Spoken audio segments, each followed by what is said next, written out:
नमस्कार, D5 channel Hindi देख रहे दर्शकों का मैं वंदना स्वागत करती हूँ। आज एक बार फिर हमारे स्टूडियो में हैं पंडित डॉक्टर शिव भारद्वाज जी। पंडित जी, आपका बहुत बहुत स्वागत है हमारे इस प्रोग्राम में। जी वंदना मैम, बहुत बहुत धन्यवाद आपका और आपके दर्शकों का भी बहुत बहुत स्वागत। पंडित जी, आज नवरात्रे का छठा दिन है और छठे दिन माँ कात्यायनी की पूजा की जाती है। तो इस दिन क्या विशेष होता है और उनके व्रत का या उनकी पूजन का विधि विधान क्या है? जी वंदना जी, आपने सही कहा। नवरात्रि में छठे दिन माँ दुर्गा के यानी षष्ठम जो छठा रूप है माँ का, वो कात्यायनी का रूप है और उनकी आराधना की जाती है। उन्होंने कात्यायन एक ऋषि थे। कात्यायन ऋषि की तपस्या से प्रसन्न होकर उनके घर में पुत्र रूप में जन्म लिया था, पुत्री के रूप में जन्म लिया था, है ना।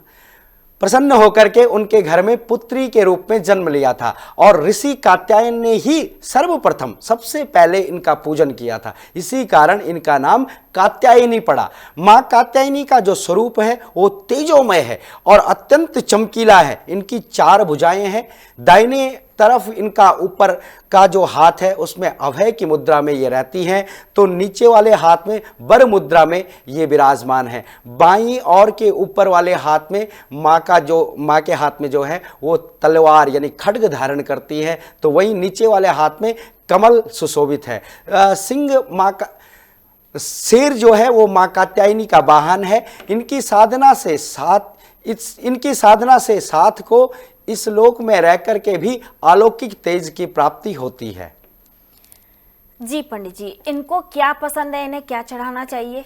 जी जैसे मैंने कहा कि कात्यायन ऋषि की पुत्री के रूप में इन्होंने जन्म लिया, तो ये जो है ये माँ का जो स्वरूप है ये कौमारी अवस्था का है, तो इस दिन माँ को श्रृंगार अवश्य करना चाहिए। आज के दिन जो भी आप पत्र पुष्प फल इत्यादि जो धूप दीप नैवेद्य से जब माँ का आप पूजन करते हैं तो आज के दिन श्रृंगार आपको अवश्य चढ़ाना चाहिए, यानी चूड़ी बिंदी माला जो भी श्रृंगार का सामान है ये माँ को अवश्य आपको अर्पण करना चाहिए, तो माँ उससे प्रसन्न होती हैं। जी पंडित जी, क्या इन्हें कोई रंग भी प्रिय है? उसी रंग का अगर किया जाए, इनके साथ में श्रृंगार इनको दिया जाए, तो जैसे सिंदूर का रंग लाल होता है, तो इस तरीके से? जी बिल्कुल। अब मैंने यही कहा, आज का दिन जो है जो कात्यायनी माँ का जो दिन है वो रक्त वर्ण का है, यानी लाल वर्ण का।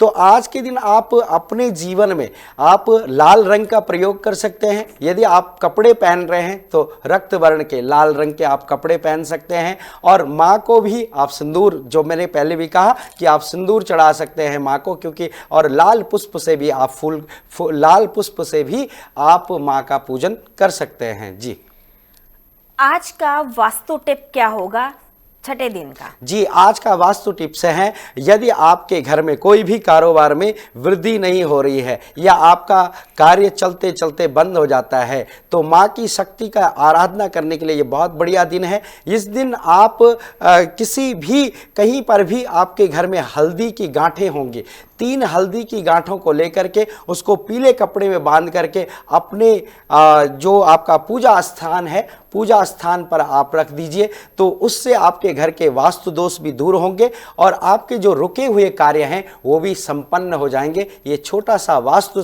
टिप्स आप प्रयोग करके इसका चमत्कार अवश्य देखें। जी